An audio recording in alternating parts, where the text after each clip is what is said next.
So you each have 1 minute for opening. So we're going to begin with Larry Luton. Hello, thank you for having me. This is new stuff for me, so bear with me. There's a little bit of a learning curve here, but I'm happy to be here. I look forward to serving the citizens of La Center. I think this is the important thing. So many people come in with a hidden agenda and what they're going to do. I'm at the mercy of the voters who are going to put me there. So I'm the type that would say, if you got a question, let me know how you feel about something. Other than that, welcome. Thank you. I appreciate it. Mr. Stimmel. Thanks again for the invitation to come speak with you. This too is my first time, and there is a steep learning curve. So I'll start by saying my name is John Stimmel. I've been in La Center for about 6 years. My wife and I moved here with our 3 small children. They are 2nd grade, 4th grade, and 5th grade.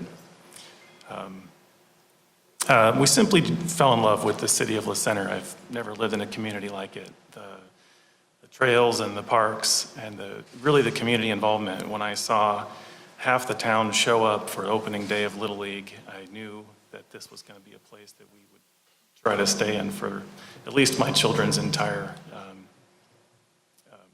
education. So that's my goal. Thank you. Our first question is number 7 on your list. It says, what skills do you bring to the job of city council member? So we begin with you, Mr. Stimmel. For the past 10 years, I've mostly been a parent. We've welcomed 3 new members of our family, Jacob, Cameron, and Nathaniel, in the last 10 years. So I have not made the number of meetings Mr. Boff has, and I'm certain that's true of Mr. Lawton also. I do bring skills working on capital improvement projects. I've worked as an engineer for about 12 years. We have an operating or a capital budget anywhere between 300 and 600 million, and I've worked all over the Northwest doing construction projects. And I'm an engineer. I fix things, I work on things. That's what I would bring to this is maybe a new way of looking at things and an interesting way of fixing problems that have maybe always been an issue, maybe just a different view. Thank you. Mr. Luton. Looking in the college book, and I just couldn't find any classes on how to be a leader for city council. But the skills I think I bring are, I try to look at things and reason them, and I think. I bring the skill of hearing. I listen to what people say. I think, I believe that hearing is probably the most important thing. You need to listen to what people are saying, and I see it so much where if they even listen to people, they just disregard it. And there again, we talk about this hidden agenda, and I'm going to do things my way. So I think an open mind is probably one of the most important things. Thanks. Okay. Number 3 on the list. If more businesses wanted to locate in the downtown core, how and where could they be accommodated? So we'll start with you, Mr. Luton, when you're ready.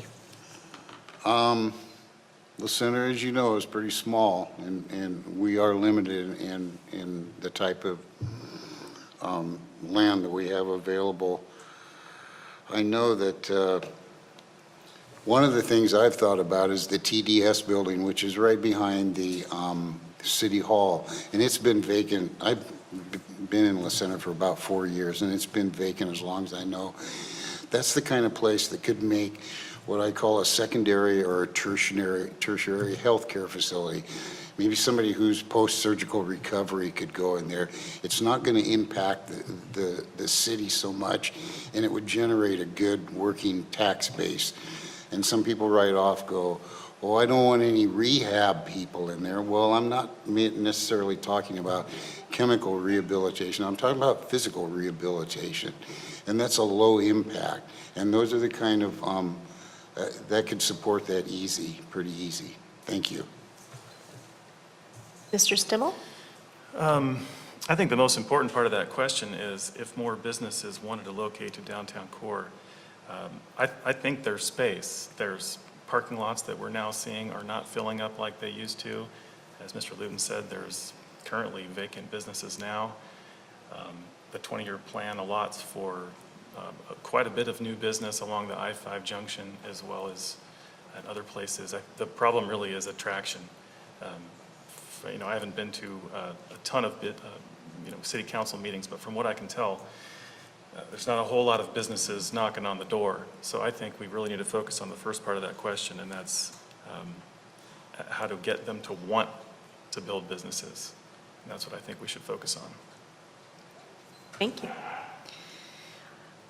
Number 4, several Clark County communities have increased revenues through excise taxes associated with the production and sale of recreational marijuana.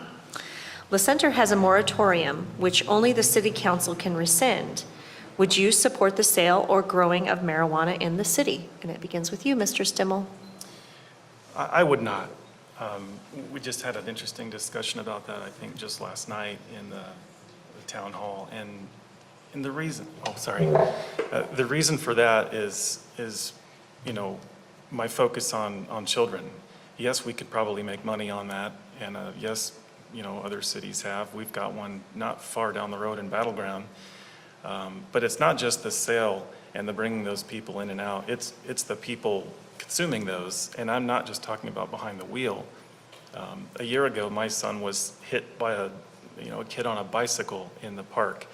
And he was hit hard. He was sent through a fence, and I just don't want to see these recreational drugs being promoted in any way. I don't think they bring anything good to the community other than money, and I would hope that there's other ways to bring money into the community. So no, I would not. Mr. Luton? Well, that's a tough one, and it has been asked a lot.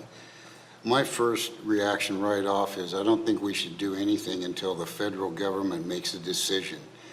When and if the federal government decides to reschedule the drug, then maybe we should look at it. My guess is, and like you said, and it's been said, that a lot of cities are making money off of it. And I believe it's being handled in a pretty responsible way.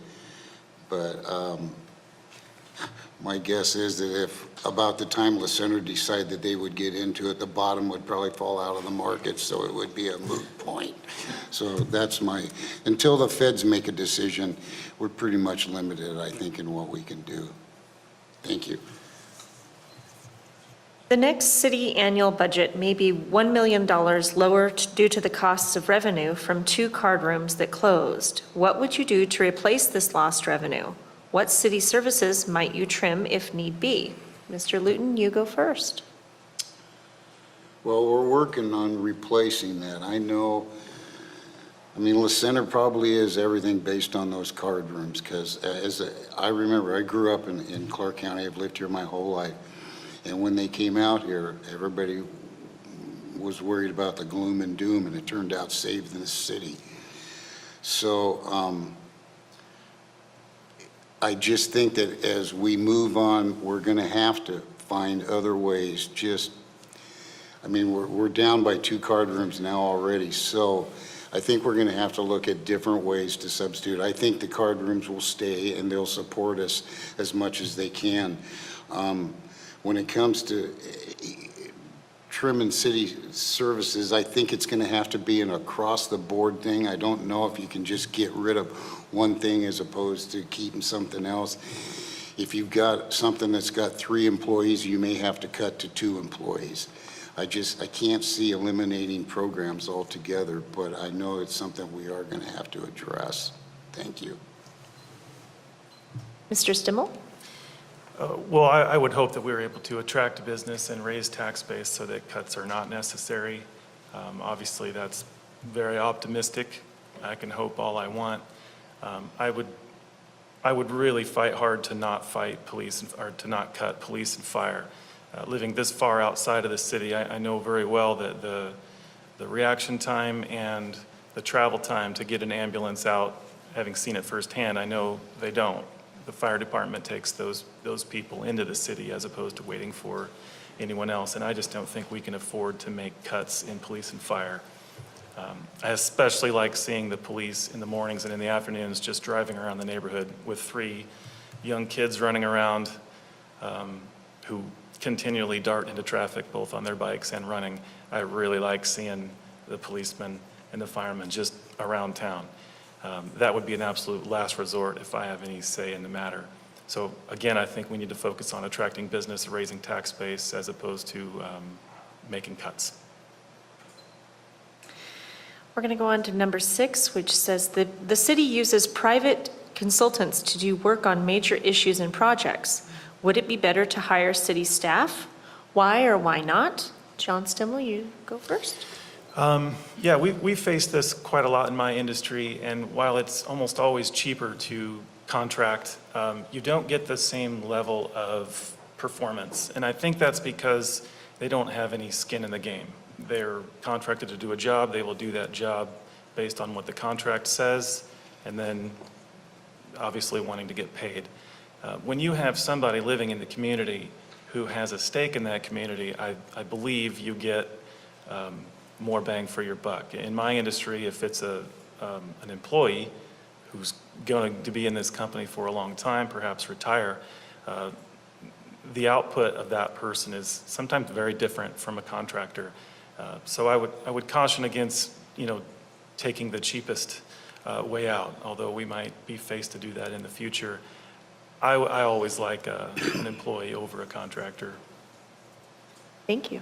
Mr. Luton? This is an interesting question. I can see using both, but my feeling is if we have a job and 50% of that time somebody's doing that work, we should probably have it in-house. If we have a job that we only need 10% or 20%, maybe look at farming that job out. The thing that gets me more than anything is we have these advisors and we have these people to make advising statements to the council. What gets me is when the council listens to those guys, and they're the professionals. In my book, they are the professionals. If we hire them to do it, they're the professionals. And the council looks at them and goes, yeah, that's nice, but I think we're gonna do it our way. And just ignore what they've paid somebody to do. And my guess is, who's the pro? The person you hire to do it, or that guy sitting at the desk saying, well, we're not gonna do it? So that's the way I look at that one. Thank you. Thank you. Number 5, the student population in La Center is increasing to the extent that a school bond issue may be put to the voters next year. How should the city weigh how its growth decisions affect infrastructure such as schools? So Larry, you go first. This is a good one. I obviously don't have any kids in the school district, but I am one of these people that support the school district. I had a job one time where I used to travel around, and I would go to these retirement communities, and I saw a lot of it in the late 80s, early 70s, in the 70s and 80s. And people would move into a town, they'd maybe move up from California, they'd sell their house down in California, move up here, buy a similar house on the coast, and stick the rest of the rent money in the bank and live off that interest. And every time a school bond issue came up, I don't have any kids, and vote that school issue down. We'd come into town in the summer and they go, the kids run around this town and there's nothing for them to do, and I just don't get it. And we'd look at each other and go, do you vote for the school bond? So my feeling is, even though I don't have kids, I realize that we have to support the school bond, because guess what, folks? Those kids are our seed stock. They're who's going to be running this place, in 20, 30, 40 years, whenever they decide to go into public service like we do. And so, yeah, I'm a big supporter of the schools, and I think that we need to do that. And I know La Center is working on that. Thanks. Mr. Stimmel? Yeah, I agree with Mr. Luton.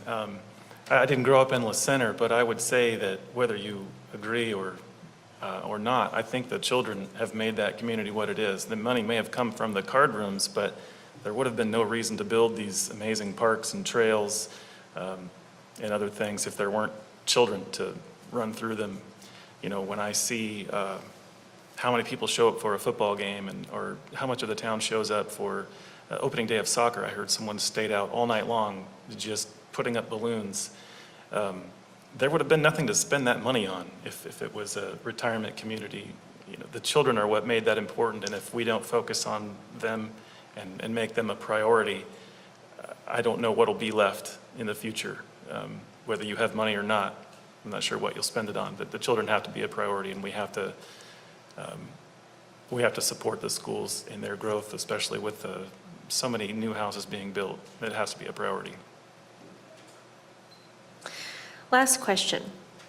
What are your top 3 priorities for the overall improvement of La Center? Please give some details. Larry, you go first. Well, we talk about growth, and I'm learning that houses are good. We need that. Rooftops are good, but I'm also learning that businesses are where the tax base is. So we need the more businesses. And I think we need to develop La Center, the junction, at La Center Junction. I think that is going to be it. Well, at the same time, we need to reinvest some energy downtown. I'm so afraid that when people exit off of 16, that's as far as they're going to go. They're either going to go left across the bridge over to the casino, or they're going to go into our new area. And I'm worried about the downtown area maybe just being left out in the cold. So I see that as an issue that we need to address too. Mr. Stimmel? I don't think there's a whole lot that I would say needs to be done for improvement. I think La Center is a tremendous place to live, raise a family, retire. I would just simply like to see it stay that way. As far as improvements, I'd say instead of improving, we just need to adapt. Our revenue streams are going to change, our population is going to change, and to maintain the legacy left behind by what must have been tremendous community leaders, I think we're just going to have to adapt. We need to increase the tax base, we need to deal with budget shortfalls, and while I don't have all the answers, I don't have an agenda, I don't have sweeping changes I want to make, I would just love to see La Center stay the way that it is. So I'm not sure I'd use the word improvements, but we do have work to do. I think everyone knows that. And I think we're all kind of in agreement on what needs to happen. We need to deal with a budget that is problematic in the future and drastic changes in revenue and now population. So, thank you. All right. So you each have 1 minute for closing, and we begin with you, Mr. Stimmel. That was fast. This community has given my family so much. I bounced around. I don't have friends from 2nd grade when I was in 5th grade. My goal is to stay in La Center and watch my children graduate. We were fortunate enough to find La Center in time for all 3 of my children in the last 10 years to begin kindergarten. I simply want to stay here, and I didn't see that being a good choice for me without doing something. Now, I routinely volunteer coaching soccer, coaching baseball. I'm very passionate about STEM and MESA programs. I want to see science and technology be a focus for children, and I want to be a part of that. And I didn't think that I could continue to take from La Center without giving something back, and while coaching was giving something, I wanted to do something more. I simply want to be a part of it. And like I said earlier, I don't have sweeping changes to make. I don't have an agenda. I don't even really have the local government background a lot of these folks have. I simply want to bring a focus to children and young families. Sorry. Thank you. Mr. Luton? Is this our thank you? Is that what it is? This is your closing, whatever you want to do with it. Thank you. One of the things we keep talking about, we talk about this, and I've talked to people, and they say, I don't want change, I don't want change, and I appreciate that, and I can understand that. But we also have the county, we have the state, and we have the federal people telling us it's called a mandate, and you may have to do things that you don't want to. when it's mandated that we need to do these things, I understand that. And so I can see both ways, from going all the way to develop everything you can to I don't want anything changed. I'm shooting for the middle, you know, whatever keeps us legal. So that's one of the things. I moved here about 4 years ago. Like I said, I've lived here in Clark County my whole life, and the more I've been here, I've been going to city council meetings like Doug for the last couple of years. In fact, I was asked to run for city council last year, and I said, no, I'd just rather sit in the audience and do more. And then they asked me again this year, so I gave it a try, and I hope it works. Thanks so much. Thank you to the candidates running for La Center City Council Position 2. John Jeffrey.